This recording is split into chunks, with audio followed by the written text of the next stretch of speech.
الحمدللہ رب العالمین والصلاة والسلام علی سید المرسلین وعلی آلہ وصحبہ اجمعین۔ مولانا سید ابو العلا المودودی رحمہ اللہ کی مشہور کتاب قرآن کی 4 بنیادی اصطلاحیں کا مطالعہ ہم کر رہے ہیں، اور ہم نے الہ کے مفہوم پر بحث کی اور اب رب کے مفہوم پر بحث کر رہے ہیں۔ اور آج کی گفتگو ہماری ہوگی کہ نمرود کا عقیدہ کیا تھا اور ابراہیم علیہ السلام کی قوم کا عقیدہ کیا تھا، اور حضرت ابراہیم نے اس کے برعکس کیا دعوت پیش کی۔ اور یہی سب سے اہم بات ہے کہ ان کے درمیان وجہ نزاع کیا تھی۔ حضرت ابراہیم اور نمرود کے درمیان وجہ نزاع کیا تھی، کانفلکٹ کیا تھا، پوائنٹ آف ڈس ایگریمنٹ کیا تھا۔ عام طور پر یہ سمجھا جاتا ہے کہ جو وہاں کا بادشاہ تھا بابل کا نمرود، کہ وہ اللہ کا منکر تھا یا خود خدائی کا وہ دعویٰ کر رہا تھا۔ تو حالانکہ وہ اللہ کی ہستی کو مانتا تھا، یہ غلط فہمی ہے کہ اس نے خدائی کا دعویٰ کیا تھا۔ اس کو ہمیں ثابت کرنا ہے۔ تو اور پھر وہ نہ صرف اللہ کا قائل تھا بلکہ وہ اللہ تعالیٰ کو خالق اور مدبر کائنات بھی سمجھتا تھا۔ اچھا، اب ہم نے ربوبیت کے 5 مطلب بتائے تھے۔ تو پہلے معنی میں اور دوسرے معنی میں تو وہ اللہ کو رب تسلیم کرتا تھا، یا پھر اس کے جو عقائد چاند اور سورج اور ستاروں کے بارے میں تھے ان کو وہ مؤثر سمجھتا تھا۔ لیکن رب کے تیسرے مفہوم، چوتھے مفہوم اور 5ویں مفہوم سے اس کو اختلاف تھا، اور وہ اس معنی میں اپنے آپ کو رب سمجھتا تھا۔ یہ بھی عام طور پر غلط فہمی ہے کہ یہ قوم اللہ سے بالکل ناواقف تھی اور اس کے الہ اور رب ہونے کے سرے سے قائل ہی نہ تھی۔ حالانکہ فی الواقع اس قوم کا معاملہ قوم نوح اور عاد اور سمود سے کچھ بھی مختلف نہ تھا۔ وہ اللہ کے وجود کو بھی مانتی تھی، اس کا رب ہونا، خالق ارض و سما اور مدبر کائنات ہونا اسے معلوم تھا، اس کی عبادت کی بھی وہ منکر نہ تھی۔ البتہ اس کی گمراہی یہ تھی کہ ربوبیت بمعنی اول و دوم میں اجرام فلکی کو حصے دار سمجھتی تھی۔ اب قوم کا شرک یہ تھا کہ خالق تو اللہ تعالیٰ ہے، لیکن فائدہ نقصان پہنچانے میں اجرام فلکی بھی حصے دار ہیں، یعنی سورج، چاند اور ستاروں کی وہ پوجا کرتے تھے اور یہ کہتے تھے کہ اس ستارے کی وجہ سے فائدہ ہوگا، اس ستارے کی وجہ سے نقصان ہوگا۔ یہ بھی پاور میں شریک ہیں۔ اس بنا پر اللہ کے ساتھ ان کو بھی معبود قرار حق دیتی تھی۔ اور ربوبیت کے جو دوسرے مفاہیم تھے، یعنی تیسرا مطلب، چوتھا مطلب اور 5واں مطلب، اس میں اپنے بادشاہوں کو وہ رب مانتی تھی۔ تو اب قوم کا کیا نظریہ تھا ذرا سمجھ لیجئے۔ نمبر ایک یہ خالق اللہ سبحانہ و تعالیٰ ہے، لیکن جو پریشانیاں، مصیبتیں یا خوشحالی وغیرہ آتی ہے، اس میں چاند، سورج اور ستارے بھی اللہ کے ساتھ شریک ہیں۔ تیسری چیز ہے جہاں تک سرداری کا تعلق ہے، حکومت کا تعلق ہے، قانون کا تعلق ہے، اس میں ہمیں اپنے بادشاہ نمرود کی پیروی کرنی ہے۔ قانون اس کا چلے گا، حکم اس کا چلے گا۔ یہ تھا وہ شرک جو قوم نمرود کیا کرتی تھی۔ اب ذرا دیکھتے ہیں کہ ابراہیم علیہ السلام جب اس ماحول میں پیدا ہوتے ہیں اور بچپن سے وہ ان تصورات کا جائزہ لیتے رہتے ہیں، اور جب وہ بڑے ہو جاتے ہیں تو پھر اللہ تعالیٰ انہیں کس طرح ہدایت عطا فرماتا ہے، کس طرح غور و فکر وہ کرتے ہیں، ذرا دیکھ لیجئے۔ فلما جن علیہ اللیل رأى کوکبا، تو جب رات طاری ہوئی تو انہوں نے دیکھا کہ ستارے ہیں، تو قال ھذا ربی، کہنے لگے کیا یہ میرا رب ہے؟ اب دیکھیے وہ ھذا ربی، کیا یہ میرا رب ہو سکتا ہے؟ جس کو آپ انگریزی میں کہتے ہیں نا theory of elimination. Theory of elimination, آپ کے پاس مختلف چیزیں ہوتی ہیں، جیسے مثال کے طور پر آپ ڈاکٹر کے پاس جاتے ہیں اور کہتے ہیں ڈاکٹر صاحب بہت شدید سر میں درد ہے۔ اب کہتا ہے کہ یہ کیوں ہے درد؟ ڈاکٹر کے پاس 15 آپشنز ہوتے ہیں، یا تو یہ اس کے سر میں کوئی انفیکشن ہے، یا تو اس کا بلڈ پریشر زیادہ ہے اس وجہ سے سر میں درد ہو رہا ہے، یا اس کے سر میں کوئی کینسر ہے، یا یہ آنکھیں اس کی خراب ہو گئی ہیں اور یہ پڑھتا ہے تو اس کی وجہ سے سر میں درد ہے، اس کا جو ہے یورک ایسڈ بڑھ گیا ہے اس کی وجہ سے سر میں درد ہے، کوئی نہ کوئی وجہ ہوگی، نیند نہیں ہوگی اس کی پوری، اس وجہ سے سر میں درد ہے۔ تو وہ ایک ایک چیز کو دیکھتا جاتا ہے، کہتا ہے پہلے آنکھوں کا ٹیسٹ کرا کے آؤ، اور جب وہ آنکھوں کا معائنہ کرا کے آتا ہے دیکھیں کہ آنکھیں تو بالکل ٹھیک ہیں، پھر کیوں ہو رہا ہے سر میں درد؟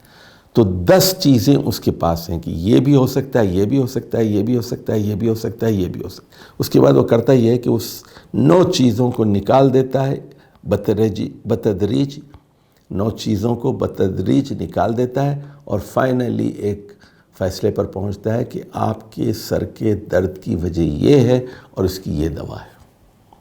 تو حضرت ابراہیم بھی کہہ رہے ہیں ستارے کو دیکھ کر ھذا ربی، کیا یہ رب ہے؟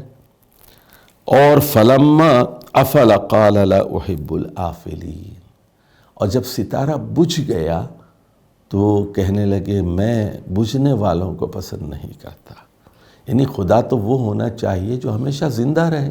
فلما رأى القمر بازغا، اس کے بعد چاند چمکتا ہوا ان کو نظر آیا، قال ھذا ربی، کہنے لگے کیا یہ رب ہو سکتا ہے؟ فلما افل قال لئن لم يهدني ربی لأکونن من القوم الضالین۔ اب دیکھیے یہاں رب کا وہ استعمال دیکھیے، وہ کہتے ہیں کہ وہ بھی ڈوب گیا، چاند غائب ہو گیا، تو وہ کہتے ہیں کہ اگر میرے رب نے مجھے ہدایت نہ دی تو میں ضالین میں گمراہوں میں شامل ہو جاؤں گا۔ فلما رأى الشمس بازغة، اب صبح ہو گئی، قال ھذا ربی ھذا اکبر، تو کہنے لگے کیا یہ میرا رب ہو سکتا ہے، یہ زیادہ بڑا ہے۔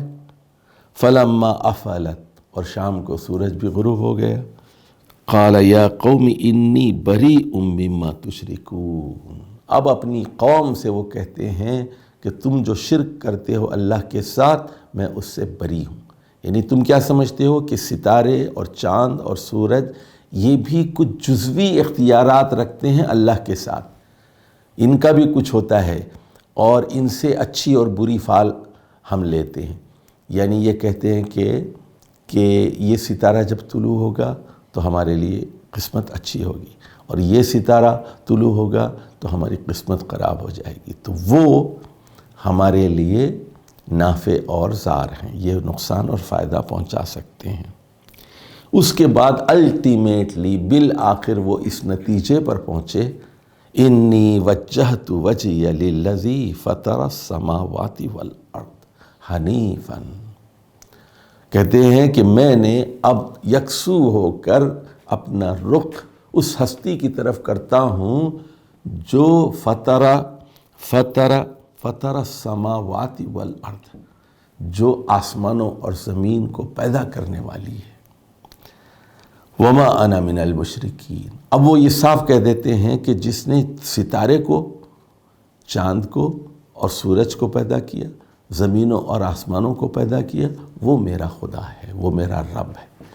اب دیکھیے میں نے بتایا تھا آپ کو کہ مشرکین جو حضرت ابراہیم کے زمانے میں موجود تھے، ایک طرف تو وہ اللہ کو مانتے تھے اور وہ کہتے تھے کہ ما فوق الطبعی چیزوں میں، سپر نیچرل چیزوں میں اللہ کے ساتھ ساتھ اللہ کے ساتھ ساتھ چاند، ستارے اور سورج بھی شریک ہیں۔ لیکن میں نے بتایا تھا آپ کو، لیکن دنیا کے معاملات میں قانون سازی کا اختیار وہ بادشاہوں کو۔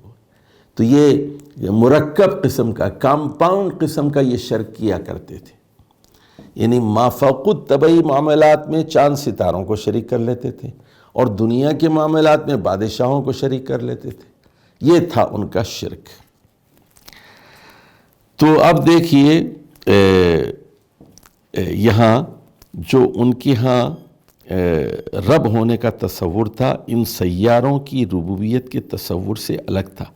آخر کیوں نہ ہوتا جب لوگ ان مسلمانوں کی نسل سے تھے جو حضرت نوح علیہ السلام پر ایمان لائے تھے، اور ان کے قریب رشتہ دار ہمسایہ اقوام عاد و سمود نے پے در پے انبیاء السلام کے ذریعے سے دین اسلام کی تجدید بھی ہوتی رہی تھی، اور جس کے لیے کہا گیا جاءتہم الرسل من بین ایدیہم ومن خلفہم، تو ان کے آگے اور پیچھے رسول آئے تھے ان کے پاس۔ یعنی حضرت ابراہیم کی قوم میں توحید کے تصورات موجود تھے، کیونکہ سب سے پہلے زمانہ کس کا تھا؟ حضرت نوح کا تھا، اور وہ کشتی والوں کی اولاد کون تھے؟ عاد تھے۔ عاد میں لوگ مشرک ہو گئے عاد کی قوم میں سے، تو مشرکین کو اللہ تعالیٰ نے مار ڈالا ہوا کے ذریعے سے۔ جو بچے ہوئے لوگ تھے وہ کون تھے؟ وہ حضرت صالح علیہ السلام کی قوم سمود تھے، اور اس میں بھی اچھے لوگوں کو بچا لیا گیا، برے لوگوں کو مار ڈالا گیا۔ تو اطراف و اکناف میں یہ ساری تعلیمات وہاں موجود تھیں قوم ابراہیم میں بھی۔ تو لیکن امتداد زمانہ کے ساتھ ساتھ اللہ کو وہ مانتے تھے، اللہ کا تصورات تھے، لیکن ستاروں کو اور آفتاب اور ماہتاب کو خدائی میں شریک کرتے تھے، اور دنیاوی معاملات میں نمرود کی حاکمیت کے قائل تھے۔ یہ تھا ان کا شرک۔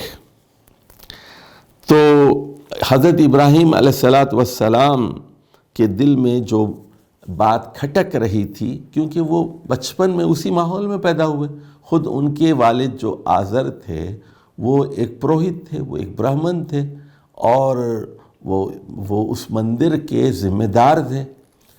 تو اس ماحول میں انہوں نے آنکھ کھولی، لیکن پھر غور و فکر سے کام لیا انہوں نے، تو اللہ تعالیٰ نے ان کو ہدایت دی، اور وہ توحید خالص تک پہنچ گئے۔ اور انہوں نے یہ کہا کہ نہ خدائی میں چاند، ستارے اور سورج شریک ہے، اور نہ خدائی میں نمرود شریک ہے۔ سورۃ الانعام کی ایک آیت پر ذرا غور کرتے ہیں۔ وَكَيْفَ أَخَافُ مَا أَشْرَكْتُمْ، وہ کہتے ہیں اے میری قوم کے لوگوں، جو تم شرک کر رہے ہو، کمپاؤنڈ قسم کا مرکب شرک کر رہے ہو، تو میں اس سے کیسے خوف کھا سکتا ہوں؟ کیف اخاف ما اشرکتم، ایک طرف تو تم خوف کر رہے ہو چاند، سورج اور ستاروں سے کہ یہ فائدہ نقصان پہنچائیں گے، دوسری طرف خوف ہے تمہیں نمرود کا، اور وَلَا تَخَافُونَ أَنَّكُمْ أَشْرَكْتُمْ بِاللَّهِ، اچھا تم لوگوں کا حال یہ ہے کہ تم اس اللہ سے نہیں ڈرتے جس کا تم شرک کر رہے ہو، اور مجھے ڈرا رہے ہو کہ یہ ان جھوٹے خداؤں سے ڈرو۔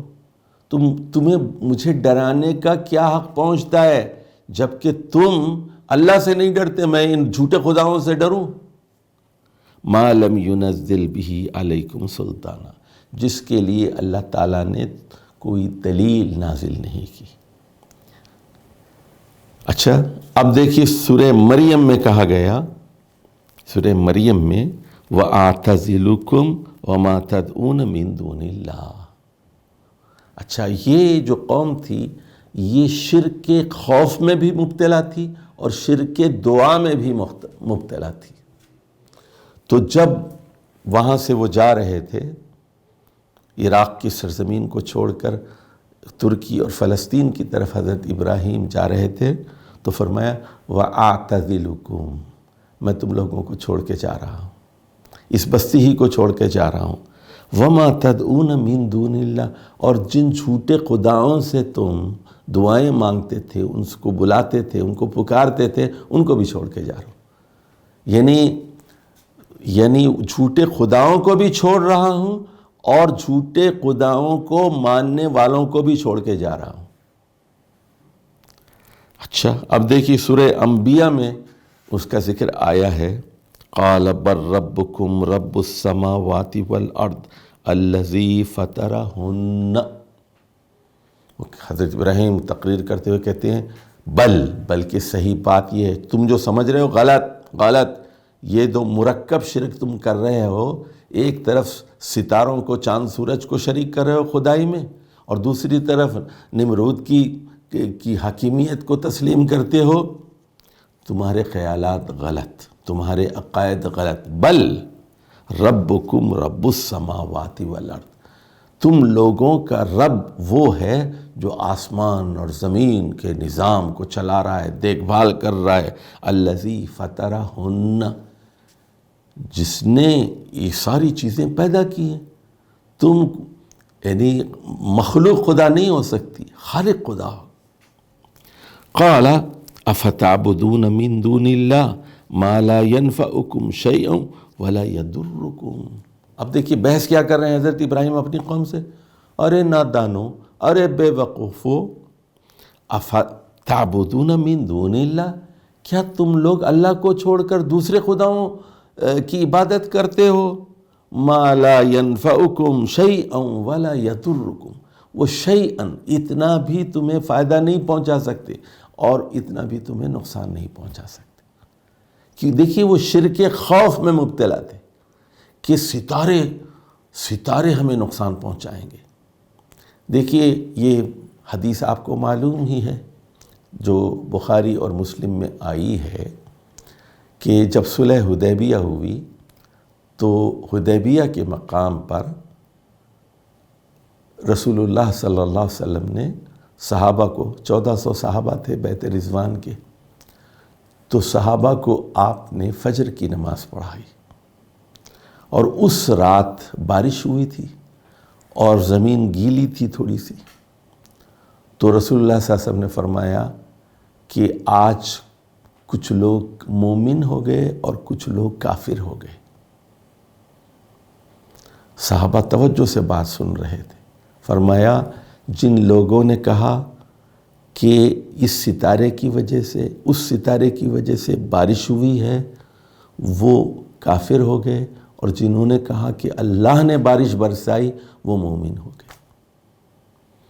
اور جنہوں نے یعنی وہ اللہ کے مومن ہو گئے اور ستاروں کا انکار کرنے والے ہو گئے، اور جنہوں نے کہا کہ ستاروں کی وجہ سے بارش ہوئی ہے، وہ اللہ کے کافر ہو گئے اور ستاروں پر ایمان لانے والے ہو گئے۔ تو یہ جو عقیدہ ہے ستاروں کے بارے میں آج بھی زندہ ہے۔ یہ ہوروسکوپ، لوگ یہاں بیٹھے ہوئے ہوتے ہیں ٹیلی ویژن کے اوپر اور بتاتے ہیں کہ آج دسمبر کی فلاں تاریخ ہے اور آج آپ کی تاریخ پیدائش یہ ہے تو آپ کا ستارہ یہ ہے، تو آپ کے لیے آج کا دن بہت منحوس ہے، آپ گھر سے باہر نہ نکلیے، کاروبار میں نقصان ہو سکتا ہے۔ وہ کہتے ہیں کہ ستارے آپ کو فائدہ یا نقصان پہنچا سکتے ہیں۔ اچھا، اسی طرح دیکھیے ہندوؤں میں بھی یہ تصور ہے، وہ ستارہ شناسی کے ماہر ہوتے ہیں ان کے برہمن، اور یہ کہتے ہیں کہ آپ کے لیے مبارک گھڑی، شبھ گھڑی وہ رات کے 2 بجے ہے، اور 2 بجے سے 2:30 بجے تک یہ مبارک گھڑی ہوگی، اسی میں آپ کو آگ کے پھیرے لگانے ہوں گے، اسی وقت آپ کا نکاح ہوگا۔ اسی لیے غالب نے کہا نا، ایک برہمن نے کہا ہے کہ یہ سال اچھا ہے، تو برہمن فال دیکھ کر بتاتے تھے ستاروں سے کہ یہ سال اچھا ہے، یہ سال برا ہے۔ یہ کیا تھا؟ یہ ما فوق الطبعی شرک تھا، ما فوق الطبعی شرک تھا۔ اور دوسرا شرک کون سا تھا؟ جو زندہ خداؤں کی پیروی وہ کرتے تھے، ان سے ڈرتے تھے۔ اب آ جائیے، اب وہ اپنے والد سے کیا بحث کرتے ہیں حضرت ابراہیم علیہ السلام، اور اپنی قوم سے کیا بحث کرتے ہیں، اور اپنے والد اور قوم کے سامنے کیا تقریر کرتے ہیں۔ اذ قال لأبیہ وقومہ، جب حضرت ابراہیم علیہ الصلاۃ والسلام نے اپنے والد سے اور اپنے قوم سے کہا ماذا تعبدون افکا الی آلہۃ دون اللہ تریدون، کہ جو کچھ آپ عبادت کر رہے ہیں وہ افک ہے، جھوٹ ہے، افسانہ ہے، حقیقت نہیں ہے، افک ہے۔ افکن آلہتن، یہ جھوٹے خدا ہیں، دون اللہ، اللہ کے علاوہ آپ نے جو بنا لیے ہیں، تریدون، جس کے آپ خواہش مند ہیں۔ فما ظنکم برب العالمین، آپ کا کیا خیال ہے رب العالمین کے بارے میں، جو ساری کائنات کا نظام چلا رہا ہے، جو سورج کو بھی گردش پر مجبور کر رہا ہے، جو چاند کی گردش کا ذمہ دار ہے، جو رات اور دن کا ذمہ دار ہے، جو پوری مخلوقات کو پیدا کرنے والا ہے اور ان کو رزق پہنچا رہا ہے، جو بجلی اور پانی اور ہوا اور بادل یہ سب کا ذمہ دار ہے، وہ ہے رب العالمین۔ اب دیکھیے اس کے بعد وہ صاف صاف اعلان کرتے ہیں اِنَّا بُرَاءٌ مِّنْكُمْ وَمِمَّا تَعْبُدُونَ مِن دُونِ اللَّهِ، کہ ہم بیزار ہیں، ہم ان سے براءت کا اظہار کرتے ہیں تم لوگوں سے، وَمَا تَعْبُدُونَ مِن دُونِ اللَّهِ، اور تمہارے جھوٹے خداؤں سے جن کی تم اللہ کو چھوڑ کر عبادت کرتے ہو۔ کفرنا بکم، ہم نے تم لوگوں کا انکار کیا، تمہارے عقیدے کا انکار کیا، تمہاری سوچ کا انکار کیا۔ وَبَدَأَ بَيْنَنَا وَبَيْنَكُمُ الْعَدَاوَةُ وَالْبَغْضَاءُ أَبَدًا، اور ہمارے اور آپ کے درمیان ایک دشمنی ہمیشہ ہمیشہ کے لیے پیدا ہو گئی، حَتَّى تُؤْمِنُوا بِاللَّهِ وَحْدَهُ۔ دیکھیے اب حضرت ابراہیم صاف اعلان کرتے ہیں کہ میری پوری قوم کے لوگوں، ہمارے اور تمہارے درمیان ہمیشہ ہمیشہ کے لیے دشمنی پیدا ہو گئی۔ ہاں ایک صورت ہے، ایک راستہ ہے کہ ہماری دوستی ہو جائے، جب تک تم ایک خدا کو نہیں مانو گے، ایک الہ کو نہیں مانو گے، حتی تؤمنوا باللہ وحدہ، اس وقت تک ہماری اور تمہاری دشمنی ہوگی۔ دیکھیے توحید خالص کیا ہے؟ توحید خالص یہ ہے کہ اللہ تعالیٰ کو تمام پانچوں معنوں میں رب تسلیم کیا جائے، اس کو الہ تسلیم کیا جائے۔ نمبر ایک، وہ خالق بھی ہے، وہ طاقتور بھی ہے، اور اسی نے زمین آسمان کو پیدا کیا ہے، اور وہی حکم دینے والا ہے، اسی کا قانون چلے گا۔ وہ کون سا قانون دیتا ہے؟ وہ تیمم کا قانون دیتا ہے، وضو کا قانون دیتا ہے، غسل کا قانون دیتا ہے، وہ نماز کی رکعتیں بتاتا ہے، وہ زکوٰۃ کی شرح بتاتا ہے، وہ شادی کس سے کرنی ہے کس سے نہیں کرنی ہے یہ قانون دیتا ہے۔ اور وہ خدا کون ہے؟ وہ آپ کو کاروبار کے طریقے بتاتا ہے، حرام ذرائع آمدنی سے آپ کو روکتا ہے، حلال کی ترغیب دیتا ہے، وہ سود کی آمدنی کو حرام ٹھہراتا ہے، اور وہ چوری کی سزا مقرر کرتا ہے، شراب نوشی کی وہ سزا مقرر کرتا ہے۔ یہ ہے خدا، یعنی وہ خالق بھی ہے، وہ رب بھی ہے، وہ الہ بھی ہے، اسی کی پوجا ہوگی، اسی کے لیے رکوع ہوگا، اسی کے لیے سجود ہوں گے، اور وہ حاکم بھی ہے، وہ قانون ساز ہے، اس کے قانون میں بھی شرک نہیں ہو سکتا۔ یعنی خدائی میں، تخلیق میں کوئی شریک نہیں ہے، یعنی چاند اور سورج، زمین اور جانور اور انسان، ایسا نہیں ہے کہ مختلف ہستیوں نے مل کر الگ الگ چیزیں بنائی ہوں۔ ایک خدا نے چاند بنایا، دوسرے نے سورج، ایک نے پرندے بنائے، اور یہ الگ الگ خدا نہیں، ایک نے سمندر بنا دی، ایک نے مٹی بنا دی، ایسا نہیں ہے، وہ ایک ہی خدا ہے، خالق ایک ہے، اور پوری اس نظام کو جو چلانے والا ہے، اور آپس میں ایک مربوط نظام ہے یہ، اس کا ذمہ دار رب کون ہے؟ وہی ہے۔ یعنی ادھر دیکھیے رب کا پہلا مفہوم کیا ہوا کہ بڑھوتری دینے والا، پرورش کرنے والا، نشو و نما دینے والا۔ تو یہ ہمیں کون بڑھا رہا ہے؟ ہمیں زندگی دے کر ہمیں کون بڑھا رہا ہے، اور پوری حد کمال تک کون پہنچا رہا ہے، مرنے تک؟ اللہ تعالیٰ۔ نمبر 2 دیکھ بھال اور خبرگیری کون کر رہا ہے؟ یعنی پوری جو بکریاں ہیں، اونٹ ہیں، جانور ہیں، پرندے ہیں، طوطے ہیں، ان کی دیکھ بھال کون کر رہا ہے؟ اللہ سبحانہ و تعالیٰ۔ تیسرا مفہوم کیا ہے کہ حکم کس کا چلتا ہے، سید کون ہے، مطاع کون ہے، کس کی بات مانی جائے، کون صاحب تصرف ہے۔ یعنی جیسے دیکھیے وہ حدیث میں آتا ہے یا مصرف القلوب ثبت قلوبنا علی طاعتک۔ یہ دلوں کی تصریف کرنے والا کون ہے، صاحب تصرف کون ہے، دلوں کو کون پھیرتا ہے؟ یا مصرف القلوب، اے دلوں کو پھیرنے والے، ہمارے دلوں کو پھیر دے طاعات کی طرف، ہم تیری غلامی میں آ جائیں، صرف قلوبنا علی طاعتک۔ اور چوتھا اس کا مطلب کیا ہے؟ چوتھا اس کا مطلب یہ ہے کہ جو جمع کرتا ہے، سمیٹتا ہے، جو مرکزی حیثیت رکھتا ہے، اسی کی طرح ہم تو ساری دنیا کے لوگ رجوع کرتے ہیں، اسی کو پکارتے ہیں کہ اس خدا کو۔ اور پانچواں مطلب کیا ہے؟ وہ مالک ہے، آقا ہے، اونر ہے۔ اس کائنات کا مالک کون ہے؟ مالک کون ہے؟ اس کو اون کون کرتا ہے؟ جیسے آپ اپنے گھر کے مالک ہوتے ہیں نا، تو اس کائنات کا مالک کون ہے؟ وہ ہے۔ اور باس کون ہے؟ وہ ہے۔ تو ان تمام معانی میں اللہ تعالیٰ کی ربوبیت کو تسلیم کیا جائے۔ اب وہ یہ کہتے ہیں حضرت ابراہیم کے ان تمام ارشادات کو دیکھنے سے صاف معلوم ہوتا ہے کہ ان کے مخاطب وہ لوگ نہ تھے جو اللہ سے بالکل ناواقف اور اس کے رب العالمین اور معبود ہونے سے منکر یا خالی ذہن ہوتے، بلکہ وہ لوگ تھے جو اللہ کے ساتھ ربوبیت اول و دوم اور الہیت میں دوسروں کو شریک قرار دیتے تھے۔ اس لیے تمام قرآن میں کسی ایک جگہ بھی حضرت ابراہیم کا کوئی ایسا قول موجود نہیں ہے جس میں انہوں نے اپنی قوم کو اللہ کی ہستی اور اس کے الہ اور رب ہونے کے قائل کرنے کی کوشش کی ہوگی۔ یعنی حضرت ابراہیم نے یہ نہیں کہا کہ تم لوگ خدا کو نہیں مانتے ہو، ایک اللہ کو نہیں مانتے ہو، اللہ کو مانو۔ یعنی وہ منکر خدا قوم نہیں تھی، وہ اللہ کو مانتی تھی، لیکن وہ یہ کہتی تھی کہ سیارے اور ثوابت بھی اس میں شریک ہیں، اور وہ یہ کہتی تھی کہ یہ جو حاکمیت کے اختیارات ہیں وہ نمرود کے پاس ہے۔ ہر جگہ وہ دعوت اس چیز کو دیتے ہیں کہ اللہ ہی رب ہے اور الہ ہے۔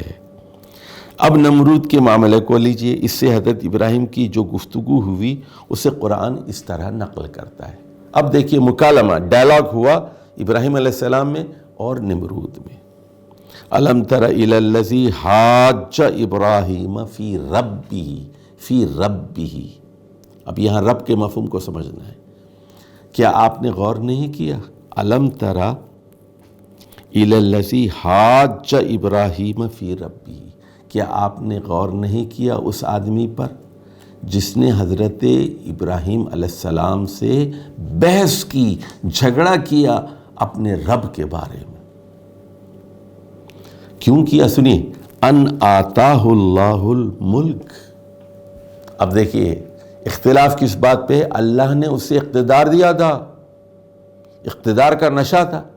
خدا جب حسن دیتا ہے نزاکت آ ہی جاتی ہے۔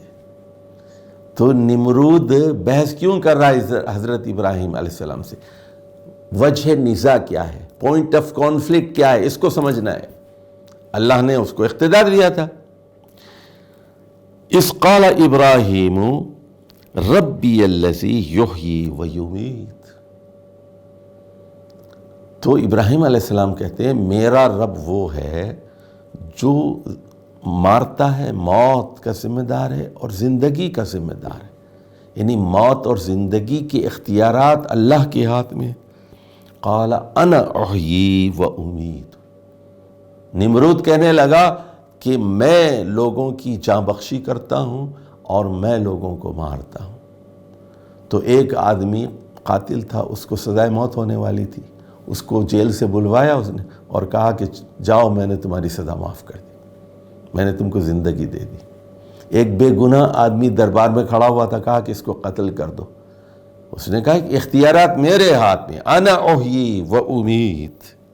قال ابراہیم، اب دیکھیے حضرت ابراہیم علیہ السلام کس طرح اس کو شکست دیتے ہیں اپنی استدلال سے، اور کیسے اس کو شکست دیتے ہیں۔ وہ کہتے ہیں قال ابراہیم فإن اللہ یاتی بالشمس من المشرق، کہ اللہ تعالیٰ سورج کو مشرق سے نکالتا ہے، فاتی بہا من المغرب، اس کو ذرا مغرب سے نکال کر دکھاؤ، فبہت الذی کفر، تو وہ کافر مبہوت ہو گیا، پریشان ہو گیا، لاجواب ہو گیا، اس کے پاس کوئی دلیل نہیں تھی، کوئی آرگومنٹ نہیں تھی۔ اس گفتگو سے یہ بات صاف ظاہر ہوتی ہے کہ جھگڑا اللہ کے ہونے یا نہ ہونے پر نہیں تھا، بلکہ اس بات پر تھا کہ ابراہیم علیہ السلام رب کسے تسلیم کرتے ہیں۔ نمرود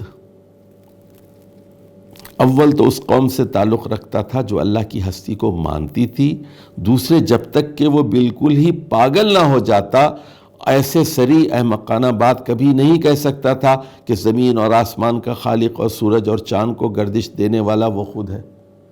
کیا نمرود پاگل تھا جو کہتا کہ سورج کو میں نے بنایا، چاند کو میں نے بنایا، ستاروں کو میں نے بنایا؟ نہیں، اس طرح کا پاگل پن اس کو لاحق نہیں تھا۔ پھر کیا تھا؟ نمرود سے جھگڑا کیا تھا؟ بس دراصل اس کا دعویٰ یہ نہ تھا کہ میں اللہ ہوں، رب السماوات والارض ہوں، یہ دعویٰ بھی نہیں کیا اس نے، بلکہ اس کا دعویٰ صرف یہ تھا کہ میں اس مملکت کا رب ہوں، اس حکومت کا میں رب ہوں، میں بادشاہ ہوں، اختیارات میرے پاس ہیں، حلال و حرام کے اختیارات میرے ہیں، جس کو چاہے جیل میں ڈال دوں، جس کو چاہے میں معاف کر دوں، جس کو چاہے انعام دوں، جس کو چاہے سزا دوں، جس کو چاہے قتل کرا دوں، پاور میرے پاس ہے۔ یہ تھا اس کا دعویٰ، جس کی رعیت کا ایک فرد ابراہیم ہے، یعنی میں ابراہیم علیہ السلام کا بھی رب ہوں، کیونکہ رعایا میں وہ بھی شامل ہے، اور رب ہونے کا دعویٰ بھی اسے ربوبیت کے پہلے اور دوسرے مفہوم کے اعتبار سے نہیں تھا، کیونکہ اس اعتبار سے تو وہ خود چاند اور سورج اور سیاروں کی ربوبیت کا قائل تھا۔ یعنی نمرود، دیکھیے دو دائرے ہیں، ایک طبعی دائرہ ہے دنیاوی، ایک ما فوق الطبعی دائرہ ہے۔ ما فوق الطبعی دائرے میں وہ اللہ کے ساتھ ستاروں کو شریک سمجھتا تھا، اور جو دنیاوی معاملات ہیں اس میں اپنے آپ کو وہ کہتا تھا کہ میں رب ہوں۔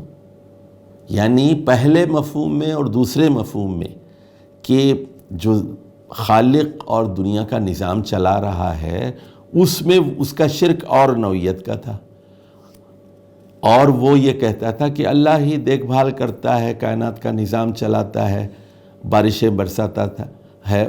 تو اس نے اس معنی میں پہلے دو مفاہیم میں اپنے آپ کی خدائی کا دعویٰ نہیں کیا، البتہ وہ ستاروں کو اللہ کے ساتھ شریک سمجھتا تھا۔ اب دوسرے دائرے میں کہ سب مرکزی شخصیت میں ہوں، سب کو جمع کرنے والا میں ہوں، میرے ماتحت ساری عراق کی رعایا ہے، میں سید ہوں، میں سردار ہوں، میں صاحب تصرف ہوں، میں قانون بتاتا ہوں، میں شارع ہوں، میں حاکم ہوں، میں لا گیور ہوں، اور میں آقا ہوں، مالک ہوں۔ اس معاملے میں وہ اپنے آپ کو رب سمجھتا تھا۔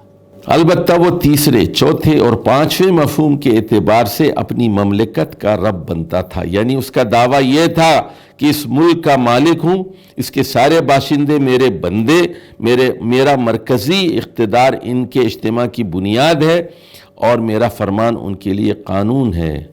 ان آتاہ اللہ الملک، اس لیے کہ اللہ نے اس کو بادشاہت عطا کی تھی، اس کی اپنی بادشاہت نہیں تھی، وہ اللہ نے اس کو بادشاہت عطا کی، کہ الفاظ صریحاً اس بات کی طرف اشارہ کر رہے ہیں کہ اس دعوے ربوبیت کی بنیاد بادشاہی کے ذام پر تھی۔ جیسے میں نے کہا نا، اس کا تکبر، اس کا غرور کیوں تھا؟ اللہ نے اس کو حکومت دی تھی۔ خدا جب حسن دیتا ہے، نزاکت آ ہی جاتی ہے۔ جب اسے معلوم ہوا کہ اس کی رعیت میں ابراہیم نامی ایک نوجوان اٹھا ہے جو نہ چاند اور سورج اور سیاروں کی فوق الفطری ربوبیت کا قائل ہے، نہ وہ یہ جو فوق الطبعی ربوبیت ہے اس کو بھی نہیں مانتا، یہ ابراہیم نوجوان جو اٹھا ہے، اور بادشاہ وقت کی سیاسی تمدن ربوبیت کو بھی تسلیم نہیں کرتا۔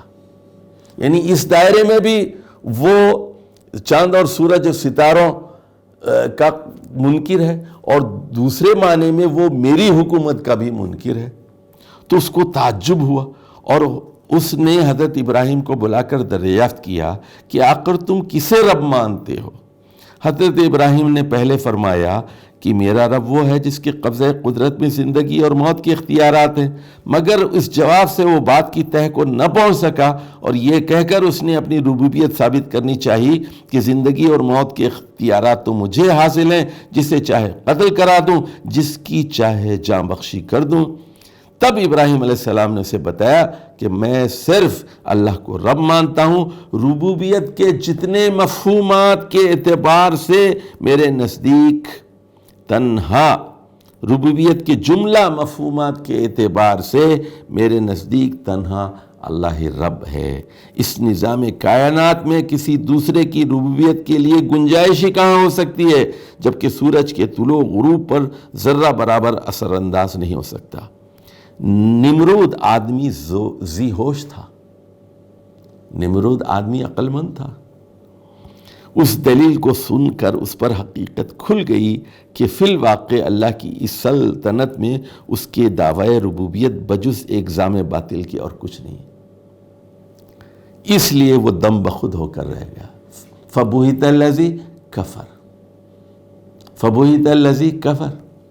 مگر نفس پرستی اور شخصی اور خاندانی اغراض کی بندگی ایسی دامنگیر ہوئی کہ حق کے ظہور کے باوجود وہ خود مختارانہ حکمرانی کے منصب سے اتر کر اللہ اور اس کے رسول کی اطاعت پر آمدہ نہ ہوا۔ یہی وجہ ہے کہ اس گفتگو کو نقل کرنے کے بعد اللہ تعالیٰ فرماتا ہے واللہ لا یہدی القوم الظالمین، فبہت الذی کفر واللہ لا یہدی القوم الظالمین۔